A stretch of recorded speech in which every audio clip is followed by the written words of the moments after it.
How to read anyone instantly. 13 psychological tips. Humans are social beings.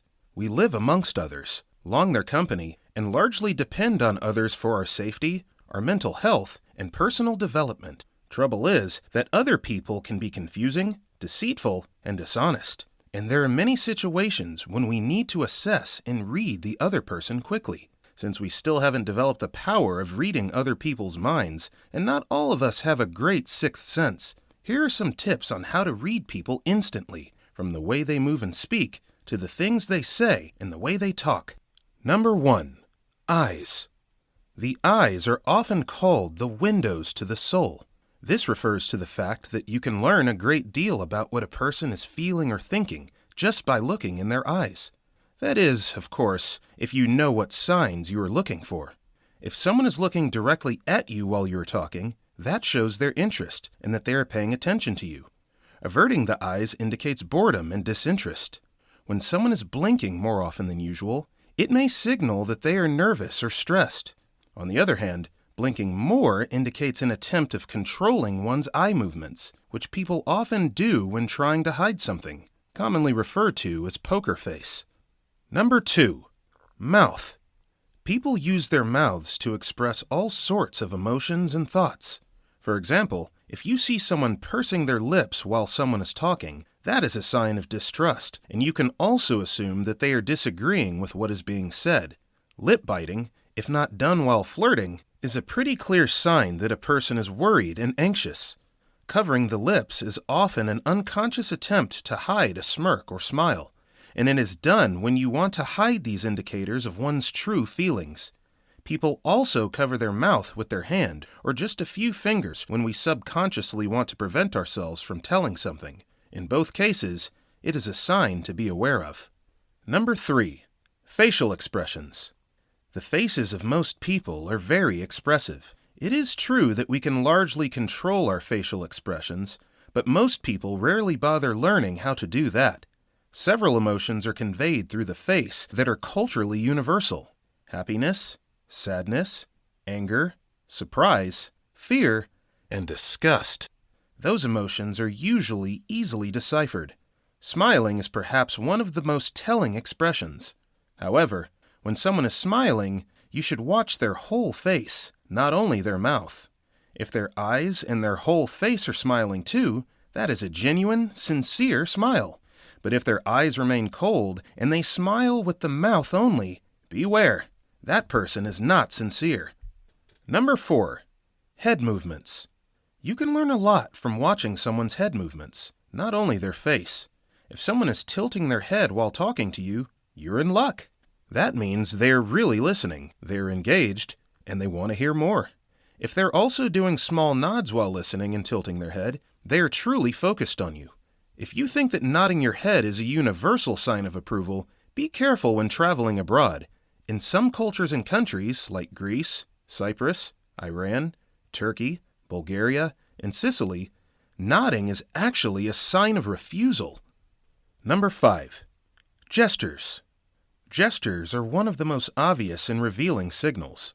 Waving, pointing, fist and finger gestures are usually pretty easy to understand, but can differ from one culture to another, so you should be careful when gesturing in a foreign country. Thumb and index fingers put together in an O shape usually means that everything is okay, but not in some European countries where it means that you are nothing, or in some Asian countries where it is a vulgar sign. A clenched fist is a common sign of suppressed anger, but it can have a social and political connotation of solidarity and resistance. The open palm is commonly associated with openness and sincerity. Open but downward-facing palms mean that you are trying to project power and authority. Number 6. Touches. We can communicate many things through touch. In general, when there is a lot of touching between two people, that signals great intimacy between them, but there are many different touches and meanings behind them. Consider patting on the head, for example. That is a very patronizing act, and people usually do that to a child or an adult that they are treating with condescension. Handshakes are perhaps the most common and quite revealing form of touching. There are several different ways to shake a hand, and all of them carry a different message. If you grab another person's hand with both of yours, you are telling them that they can trust you. If you do the handshake with palm down, you are asserting your domination, and that can be viewed as an aggressive move. Number 7. Legs and feet. Arms and legs are useful in sending non-verbal messages to other people. Crossed arms tell a tale of defensiveness and self-protection, while crossed legs can indicate a need for privacy. If the person you are talking to places hands on the hips, chances are you made them angry and that they are ready to be aggressive towards you. The legs apart stance is one of the signs of dominance, while standing with legs crossed shows that a person is submissive and trying to take a defensive attitude. Entwining one's legs when sitting is a sign of insecurity, while sitting with parallel legs is viewed as strongly feminine and attractive to men. Number 8. Posture. Posture is essentially the way we hold our bodies, and it is very indicative of our mood, thoughts, emotions, and even personality traits. Look at how people are holding their body while sitting, for instance. Sitting up straight is indicative of paying full attention to what is going on, while hunching means someone is bored and indifferent. Two basic postures are open and closed body posture. Open posture means that you are keeping your trunk open and not hidden. This posture signals friendliness, approachability, and sincerity. On the other hand, a closed posture where you're trying to hide your body, usually by hunching or crossing arms, tells that you're anxious, unfriendly, or even hostile. Number 9. Space and proximity. Space and proximity, in terms of body language, refer to the distance between people when they interact, and we can learn a lot about a relationship by looking at the physical space between individuals. There are 4 levels of personal space that indicate different levels of intimacy between people. Intimate space, 6 to 18 inches, is where you let those closest to you and where all the touching, whispering, and kissing happens. Personal space, 1.5 to 4 feet, is reserved for family members and close friends. Social space, 4 to 12 feet, is the distance you usually keep from your acquaintances. Public space, 12 to 25 feet, is that distance you are comfortable keeping from complete strangers and in a public space. So, next time you want to know the nature of someone's relationship, look at the proximity level that they're keeping. Number 10. What they say. When you are trying to read someone, pay close attention to what they are saying. You should be particularly attentive when they are talking about other people. Psychological studies show that the way we describe others is associated with the personality traits that we possess. If you are talking to someone you don't know very well, and they talk a lot about how great their partner is, or how hard-working colleagues they have, and about their loving family, it is very likely that they are truly honest, good, and decent people themselves. But if they are talking about how you can't put your trust in anyone, and that everyone will betray you in the blink of an eye, you better consider them as equally untrustworthy as they deem others to be. Number 11. How they say it. The secret is not only behind the content of the speech, but also behind the way things are spoken, behind the tone of voice, and general manner of speaking.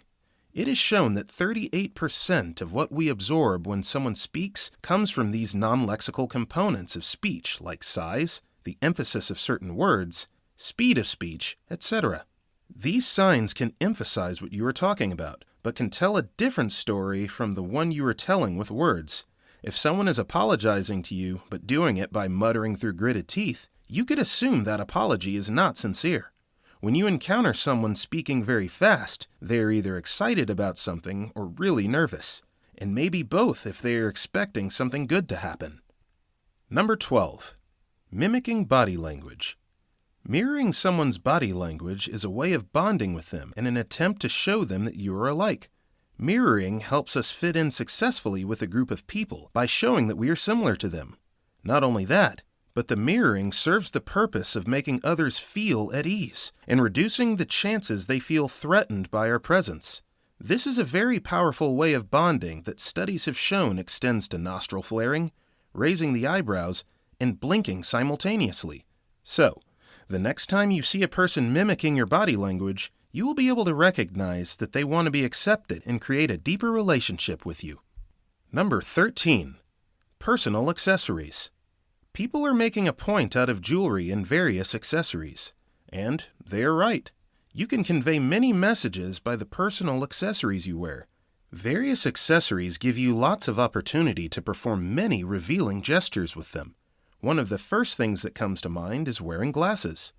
When you are putting an arm of your glasses in your mouth, for example, that could mean that you are stalling or delaying the decision-making process. Be wary of looking at others over your glasses. They will think you are judging them and could react negatively. If you are wearing jewelry, playing with your earrings, necklaces, or bracelets while talking to someone means that you are being flirty with them. A woman playing with her shoe is trying to draw attention of a man she likes to her legs. Understanding other people is essential because it can make it easier to connect to others and prevent or mend conflicts. When you can read someone's behavior, it helps you understand them and their needs. Even if you don't think reading people comes naturally to you, you should know that anyone can learn how to read others. You just need to know what you're looking for. Before you leave, our team will be very happy if you can give this video a thumbs up. Remember to subscribe and click the notification bell so that you can be notified every time we upload a new video.